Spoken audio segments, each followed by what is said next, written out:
Muy bien. Voy a compartir la pantalla.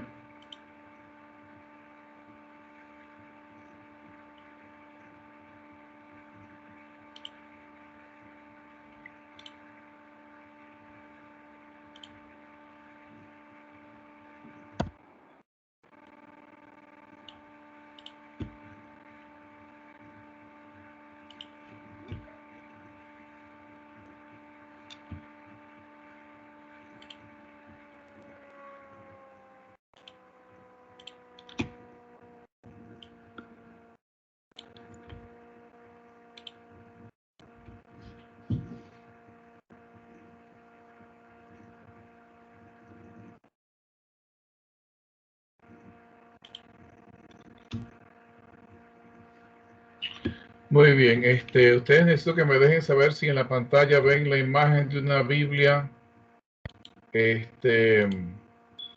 con unos lentes. ¿La pueden ver? Sí, pastor. Perfecto, muy bien, gracias.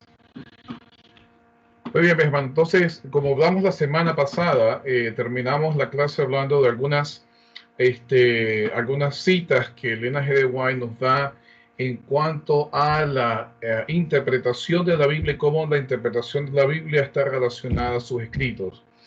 Quiero comenzar hoy leyendo un par de citas más, para dar un poquitico de contexto. Repasemos una de las que leímos en el libro de Evangelismo la semana pasada.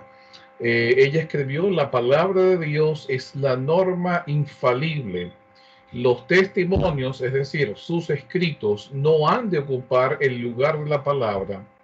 Prueben todos su posición por medio de las escrituras y prueben por la palabra revelada de Dios todo punto que sostienen como verdad. Por lo tanto, si nosotros no podemos usar la Biblia para poder probar un punto que sostenemos como verdadero, entonces, y tenemos que nada más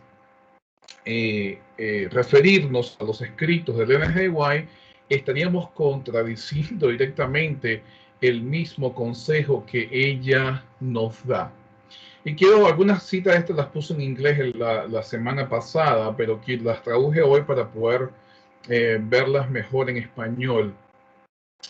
En el consejo de la escuela sabática, en el tomo 84, dice lo siguiente: la Biblia y solo la Biblia es nuestra regla de fe. Son palabras citadas por ella misma. De hecho, en varias ocasiones ella cita esta expresión y se convirtió en una especie de eslogan que ella usaba cuando se refería a la Biblia. En el libro de Profetas y Reyes, y para aquellos que desean predicar, esta es una cita muy importante. Voy a leerla en su contexto completo. Ustedes pueden ver la cita principal así, ¿no? Pero en su contexto completo. Los cristianos deben prepararse para lo pronto que ha de estallar sobre el mundo como sorpresa abrumadora. Y deben hacerlo, noten, esto es hablando de la preparación para el tiempo del fin. ¿Okay? Está hablando justamente de esa idea. Y deben hacerlo estudiando diligentemente la palabra de Dios y esforzándose por conformar su vida con sus preceptos. Los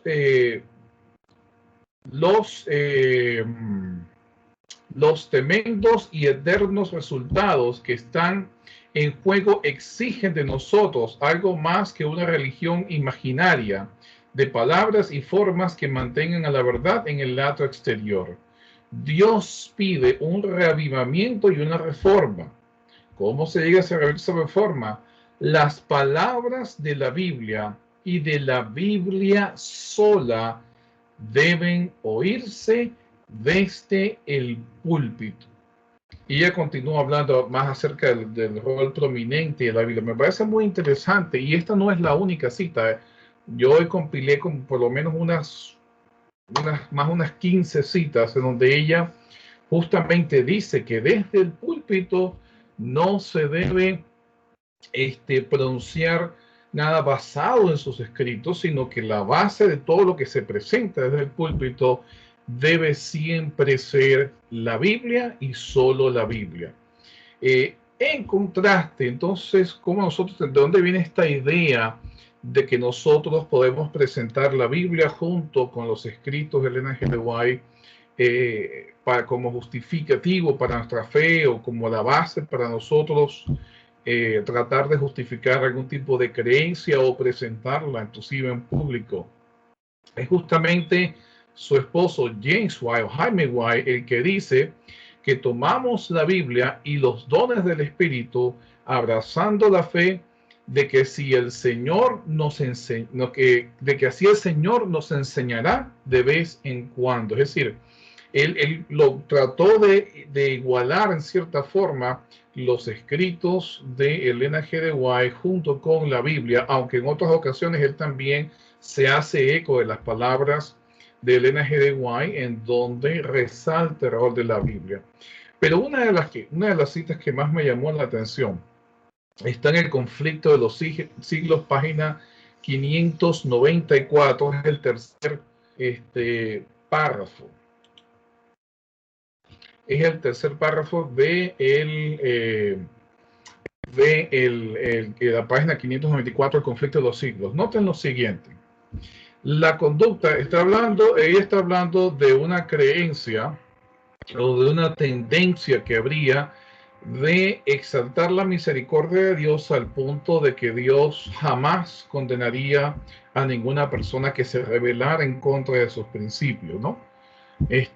Y pues justamente haciendo alusión de cómo esta persona o esta tendencia existía haciendo usos de ciertas escrituras, entonces añade lo siguiente. La conducta de este falso maestro ilustra la de otros muchos. Desprenden de sus contextos unas cuantas palabras de las Sagradas Escrituras, por más que en muchos casos aquellos encierren un significado contrario al que se les presta, y estos pasajes aislados se tuercen y se emplean para probar doctrinas que no tienen ningún fundamento en la palabra de Dios. Es decir, agarran un texto, lo sacan fuera de su contexto y entonces tratan de probar una idea a través del mal uso de ese texto bíblico. Por ello es que la frase que nosotros tenemos aquí en esta pequeña clase es: un texto sin contexto se convierte en un absoluto pretexto. Así que creo que eso más o menos nos resume en cuanto a la posición que tenía Ellen G. de White conforme a la superioridad ideológica y teológica del texto bíblico. Y es importante que nosotros tomemos en consideración tanto lo que ella dice como lo que dice la Biblia misma en cuanto a la importancia de lo que Dios ha revelado. En cierta ocasión, en el libro de Isaías, vemos que cuando se presentaban ciertas tendencias dentro del pueblo, sobre todo con profetas que querían presentar falsos mensajes como que Dios había enviado Isaías, el mensaje de Isaías a la ley y al testimonio, es decir, lo que había sido revelado antes, si no dijeren conforme a esto, porque no les ha amanecido. Por lo tanto, nuestro primer principio de interpretación bíblica es que nosotros debemos darle la primacía al texto bíblico y al texto bíblico en su contexto. Yo no puedo llegar con ideas para ser impuestas al texto, sino tengo que dejar que el texto bíblico sea el que me imponga las ideas a mí. Y eso nos lleva a un proceso muy importante, que es el proceso de exégesis. Ahora, el concepto de exégesis proviene del griego y refleja un proceso de búsqueda del significado original de un texto. La labor principal de este proceso es poder determinar, descubrir, dislucidar cuál era la intención original de quien escribió el texto. Es decir, cuál era la intención de Pablo, cuál era la intención de Daniel, cuál era la idea que ellos estaban tratando de transmitir dentro de su contexto histórico. Esta palabra exégesis tiene dos componentes, ¿no? Que es extraer, la palabra ex, y entonces la palabra gesis, que viene de hegestesai, que quiere decir orientar o guiar, o en algunos contextos se interpreta como, se traduce como interpretación o explicación. Por lo tanto, es extraer la interpretación o la explicación o la guía original que el autor tenía en mente y que obviamente la audiencia principal, la primera audiencia, los primeros que recibieron estos textos podían interpretar de una forma mucho más fácil, podían interpretar de una forma mucho más fácil porque estaban mucho más cerca del texto. Así que consiste en la aplicación de normas de hermenéutica o de interpretación que nos ayudan a extraer el significado original del autor de un texto y basado en ese significado, entonces buscar aplicaciones actuales. Es un proceso que comienza con la intención del autor, no con las ideas que nosotros tenemos.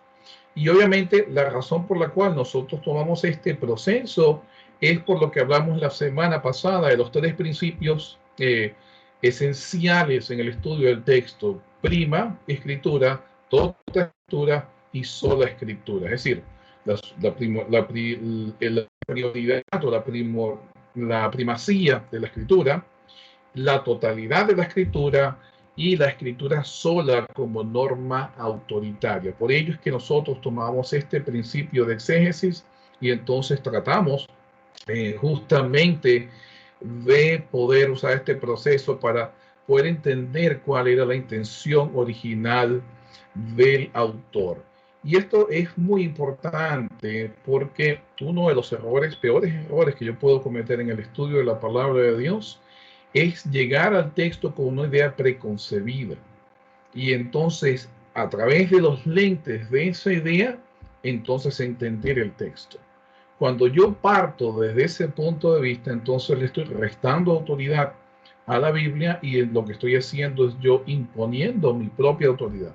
Y a veces nosotros pensamos que quizás eso nada más se aplica a ideas que consideremos, por buscar un término, ideas liberales, ¿no? Pero no es cierto, también se puede aplicar a ideas más tradicionalistas. Porque bien sea que una idea nosotros la consideremos como liberal, o bien sea que una idea nosotros la consideremos como tradicionalista, todas tienen que ponerse a un lado a la hora de estudiar el texto, para que sea entonces el texto quien me dé a mí cuál es la idea, cómo esa idea se molda a lo que el texto nos dice. Vamos a ver algunos ejemplos ahorita. Ahora bien, lo que acabo de escribir, ¿okay? Este proceso es la diferencia entre un proceso de exégesis y un proceso de eisegesis. La palabra exégesis es muy parecida, la diferencia es que ustedes ven que tiene la palabra exégesis comienza con ex, que es extra, mientras que la palabra eisegesis comienza con el prefijo eis, que es introducir, es decir, el proceso nos lleva a extraer un significado, no a introducir un significado. Y esto viene, obviamente, esta palabra exégesis viene de un proceso que tiene años, que se conoce como la crítica histórica o el método crítico, ¿no? Que obviamente trataba, aunque este método en sí no considera, los principales proponentes de este método no consideran la Biblia como un libro autoritario, pero sí, por no considerarlo autoritario, entonces descartaban todas las ideas que existían dentro de la cristiandad en cuanto al texto, entonces trataba más bien de descubrir cuál era el texto original. Y aunque nosotros no tenemos el mismo preconcepto, nosotros sí creemos en la autoridad inspirada de la Biblia, el principio de poder extraer el significado original sigue estando presente. Y por ello, pues, algunos académicos adventistas han desarrollado lo que ellos definen como el método histórico gramático, que es un método que usa los principios de respeto del texto, pero al mismo tiempo descarta las ideas que son negativas en contra de la historicidad y la autoridad del texto bíblico. Por lo tanto, yo diría que quizás el método más seguro que nosotros usamos, como lo definimos, es el método de exégesis bíblica, en donde se respeta al autor del texto, se respeta el mensaje original y entonces se usa el proceso para entonces tener un concepto de inspiración divina, poder entonces sacar los principios que nos sirven para nuestra vida hoy. Así que esta es nuestra posición en cuanto a la importancia del texto, y como les refería en las diferentes citas que les mencioné del G. de White, pues también es justamente el principio que ella tenía para la interpretación de la escritura. Todo tiene que ser interpretado dentro de su contexto bíblico. Y aquí vienen quizás las primeras herramientas que nos van a ayudar a definir justamente cómo nosotros hacemos este proceso. Yo me imagino que ustedes ya han escogido más o menos los pasajes que desean estudiar en la Biblia. Okay, eso es muy importante que lo hagan. Por favor, busquen un pasaje específico, bien sea en un salmo, alguna historia de los jueces, de crónicas, de reyes, algún pasaje en el Nuevo Testamento, Apocalipsis, cual sea el pasaje que ustedes quieran estudiar. Vayan buscándolo, escójanlo, porque lo siguiente que vamos a hacer para la próxima vez que nos reunamos es entonces delimitar el pasaje. La delimitación del pasaje es entender dónde un pasaje comienza y dónde un pasaje termina. Ahora, cuando ustedes abren sus Biblias, ¿verdad? Ustedes van a encontrar que encuentran, por lo menos estoy aquí en el libro de los Hechos, que es el que estoy estudiando esta semana, y tengo el capítulo 1, el capítulo 2.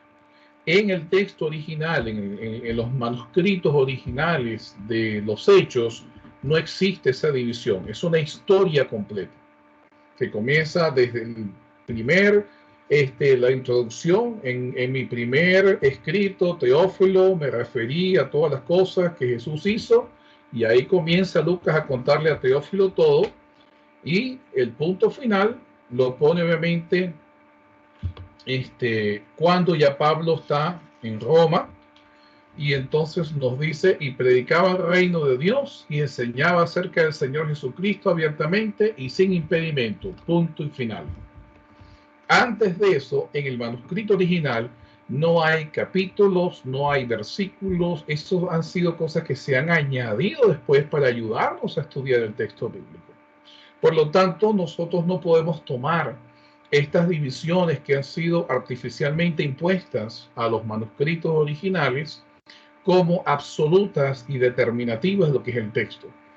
Y es nuestro rol entonces entender dónde comienza el principio de este pasaje que estamos estudiando y dónde termina el pasaje que estamos estudiando. Yo estaba hoy estudiando Hechos capítulo 2, el comienzo de la iglesia, y entonces hay toda una sección en donde se separa justamente los versículos que definieron cómo fue el primer grupo cristiano, oficialmente cristiano. Antes de eso hay un discurso de Pedro, y después de eso entonces tenemos la historia de la curación de un cojo. Pedro y Juan se fueron al templo, y entonces se encontraron un hombre que no podía caminar, que les estaba mendigando plata, y entonces le dijeron: no tenemos plata, no tenemos dinero, pero lo que tenemos te damos, así que levántate y anda. Entonces, dentro de esa historia y el discurso de Pedro antes, entonces hay una sección que describe a los cristianos que se estaban convirtiendo luego del discurso de Pedro. Bueno, poder delimitar un pasaje, saber dónde comienza y dónde termina, es la primera tarea que nosotros tenemos que hacer como exégetas del texto bíblico. Determinar justamente cuál es la unidad en sí, para entonces poder concentrarnos en esa unidad y sacarle el mensaje, el jugo que tiene esa unidad, esa historia, ese salmo o esa profecía. Eso es muy importante. Ahora, obviamente eso también nos lleva a analizar el texto desde forma gramática y sintáctica. Quiénes son los caracteres principales, cuáles son las ideas principales, qué ideas se presentan en cuanto a Dios en ese texto, cuáles son las transiciones que ocurren, por lo menos el Salmo 23 Ustedes notarán que en el Salmo 23 a veces la persona, David, habla como rey, otras veces pone el ejemplo de un cordero, a veces se refiere al caminar del cordero, otras veces se refiere a estar frente a sus enemigos y en cada uno de esos aspectos nos está dando diferentes anécdotas o analogías o metáforas que nos ayudan a entender que Jehová, como Jehová, es nuestro pastor. Y así podemos ver los diferentes salmos, las profecías, etcétera. Cada uno tiene elementos que nosotros tenemos que prestar atención. En cuanto a los contextos, como vimos, el NSDY pone bastante énfasis a eso, ¿no? Y hay varios contextos que son importantes. Primero, el contexto inmediato, como les acabo de explicar, el contexto del evento en sí, el discurso de Pedro, la historia del cojo, las frases que dicen en cuanto al surgimiento de la iglesia cristiana, el evento del Pentecostés. Ese contexto inmediato, esas frases inmediatas es el primer contexto que nosotros tenemos que prestar atención. El segundo contexto es que obviamente estos pasajes están dentro de un documento, bien sea en una carta de Pablo, como la carta a la iglesia cristiana en Éfeso, o las dos cartas a la iglesia en la ciudad de Corintio, o a la iglesia en Tesalónica, o el libro de Daniel. Hay que estudiar cómo ese pasaje se relaciona al resto del libro en donde se encuentra ese pasaje. Pero también nosotros, obviamente, vemos que hay un contexto de escritos similares, es decir, por lo menos los libros de Reyes, Primera y Segunda de Reyes, son parecidos a los libros de Primera y Segunda de Crónicas, porque más o menos tienen el mismo contexto histórico. Al mismo tiempo, hay mucha relación entre estos libros y Primera y Segunda de Samuel. Las cartas de Pablo repite muchas de sus ideas en sus cartas a las diferentes iglesias, la iglesia de Roma, la iglesia de Corinto, la iglesia de Gálatas. Así que son documentos similares. Por lo tanto, cuando yo estudio una idea en uno de estos documentos, es muy sabio verificar o ver cómo esa misma idea reaparece en otros documentos similares. Y obviamente tienes el contexto del Antiguo Testamento y el contexto del Nuevo Testamento, cómo se relaciona esa idea al Antiguo Testamento y al Nuevo Testamento. Tienes también un contexto teológico. Si hay una idea particular en cuanto a Dios, entonces, ¿cómo esa idea se compara a otras ideas que se presentan en la Biblia en cuanto a Dios? Y obviamente, uno de los más importantes y uno de mis favoritos por mi área de arqueología es el contexto histórico y cultural. Es decir, estos textos no ocurrieron en el año 2020. Estos textos ocurrieron miles de años atrás en sociedades diferentes. Entonces hay que estudiar esas sociedades, hay que estudiar los conceptos, la historia política, los conceptos culturales, los conceptos religiosos que existían en los momentos, en las sociedades donde se escribieron estos textos, donde ocurrieron estos eventos, porque eso nos da mucha luz en cuanto a entender el texto en sí. Cuando yo me doy cuenta de que cuando Jesús dice, en la casa de mi padre muchas moradas hay, y me doy cuenta de que en realidad la casa, la forma en que las familias se formaban en el tiempo grecorromano, las familias judías, es que los padres hacían una extensión dentro de su propia casa para que su hijo fuese y entonces habitase dentro de la casa del padre. Entonces me doy cuenta de que Jesús lo que está diciendo es que en la casa de mi padre hay muchos cuartos y voy a hacer espacio para que todos ustedes estén en la intimidad de la casa de mi padre, no en otras casas, sino juntos en el mismo sitio donde nosotros podemos estar. ¿Cómo yo descubro eso? A través del estudio de la cultura y de la cultura, la religión, la situación política, las construcciones sociales, etcétera, que envuelven el texto bíblico. Y quiero terminar con algunos ejemplos de lo que ocurre cuando nosotros sacamos los textos fuera de su contexto. ¿Okay? Obviamente en Daniel 1, ustedes ya saben que desde que éramos pequeños conquistadores se nos enseñaba que en Daniel 1 estaba la prueba de que Daniel había sido vegetariano. Pero cuando nosotros leemos en Daniel 10 nos damos cuenta de que Daniel no era vegetariano. Entonces, ¿cómo yo cometo ese error? Cometo ese error cuando saco el texto y no lo estudio en el contexto completo del libro.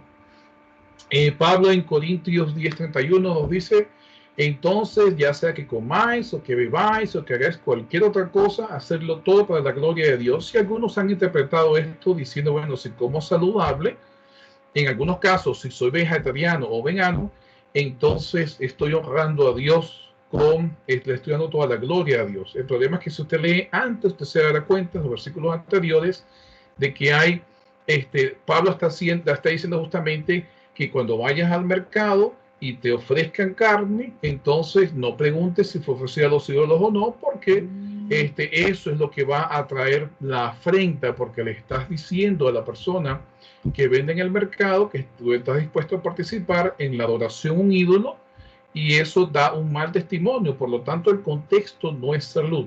El contexto, el pasaje es testimonio. Por lo tanto, todo lo que nosotros hacemos en el testimonio que damos, en eso es que nosotros le estamos dando gloria a Dios. Y obviamente termino con el siguiente, Isaías y el sábado, ¿no? Si retrajeres el día de reposo, tu pie para hacer tu voluntad en mi día santo, y lo llamares delicia, no hablando tus palabras, ni hablando tu propia voluntad, entonces te deleitarás en Jehová. Y nosotros nos preguntamos, bueno, ¿cuáles son esas palabras? Y usualmente hemos dicho, bueno, si usted habla de política o si usted habla de deportes, entonces está infringiendo el sábado, ¿no? Y lo tratamos de acomodarlo de esa manera. Pero si usted lee unos versículos antes, el versículo 9 en adelante, miren lo que dice. Entonces invocarás y te oirá Jehová, clamarás y dirá él, heme aquí. Si quitares de medio de ti el yugo, el dedo amenazador y el hablar vanidad, y si dieres tu pan al hambriento y saciares al alma afligida, en las tinieblas nacerá tu luz y tu oscuridad será como el mediodía. Jehová te pastoreará siempre, y en la sequía saciará tu alma y dará vigor a tus huesos, y serás como huerto de riego, como manantial de aguas cuyas aguas nunca faltan. Y los tuyos edificarán reinas antiguas de generación en generación. Si retrajeres el día de reposo tu pie de hacer tu voluntad. ¿Cuál es tu voluntad? La injusticia, no darle pan al hambriento, no poner el yugo, el dedo amenazador, el hablar vanidad, el infringir dolor a los demás. Ese es hacer tu voluntad. Y obviamente cuando está hablando de que no andes en tus propios caminos ni hables tus propias palabras, lo está asociando con el hablar cosas triviales que en realidad no contribuyen nada a lo que tiene que ver con la observancia de la práctica de la justicia hacia los demás. Así que esto nos da una idea de lo que puede ocurrir cuando nosotros, lamentablemente, pues usamos los textos fuera de su contexto. Bien, para la semana que viene vamos a volvernos a reunir a las 7 de la noche y entonces vamos a comenzar a profundizar un poco más en cuanto a lo que es el proceso de exégesis, para que si ustedes comiencen a aplicar estos principios. Les invito a conectarse al culto de oración a través de la línea de oración que va a estar a cargo de nuestra hermana Evangelina. Así que pues vamos a unirnos a ellos y poder disfrutar de este culto. Gracias. Si tienen alguna pregunta, no duden en escribirme a mi correo o ponerse en contacto conmigo. La información para contactarme está en nuestra página web. Y así pueden sencillamente darme sus preguntas, mostrarme los pasajes que van a estar estudiando. Dios les bendiga y nos vemos la semana que viene a través de este medio. Bendiciones para todos.